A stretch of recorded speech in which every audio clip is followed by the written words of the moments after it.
শুরুতে তোমায় একটা কথা বলি, ছোট্ট ভাইটি আমার, ছোট্ট বোনটি আমার। মানুষের জীবন যখন চিরস্থায়ী নয়, মানুষের দুঃখ কি করে চিরস্থায়ী হয়? বিশ্বাস খুব ছোট একটা শব্দ।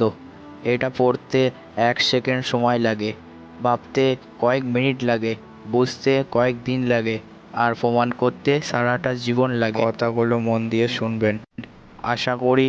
তারপর আমাকে যা বলার বলবেন। আচ্ছা, আপনি সিগারেট খেয়ে কি পাচ্ছেন?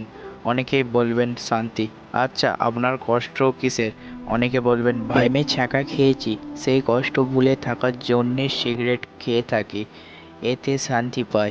বা অনেকে বলবে ভাই, আমার এই কষ্ট ওই কষ্ট ভুলে থাকার জন্যে সিগারেট খেয়ে থাকি, এতে শান্তি পায়। আচ্ছা, সত্যি বলতে, সিগারেট আপনি খাচ্ছেন নাকি সিগারেট আপনাকে খাচ্ছে? সিগারেট আপনাকে কষ্ট থেকে শান্তি দিচ্ছে নাকি মৃত্যুর কষ্ট এনে দিচ্ছে? আচ্ছা, আপনাকে একটি গল্প বলি। একটি ছেলে সিগারেট খাচ্ছিল, তখন তার বন্ধু এসে বলল, বন্ধু, কিরে ভাই, তোর হয়েছে কি? তুই তো আগে সিগারেট ধরেও দেখতিস না, তাহলে এখন খাচ্ছিস কেন? ছেলেটা বলল, ভাই কি আর বলবো বল, আমি একটা মেয়েকে। বন্ধুটা বলল, কি একটা মেয়েকে বল? ছেলেটা বলল, না বলা যাবে না।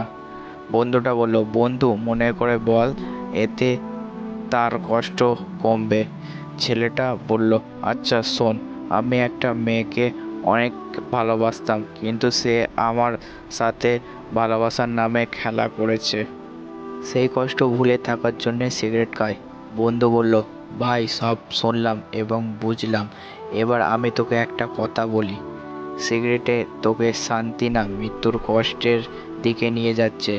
এই কষ্ট থেকে কিভাবে বাঁচবি বল তুই? তখন ছেলেটি কি বলল জানেন?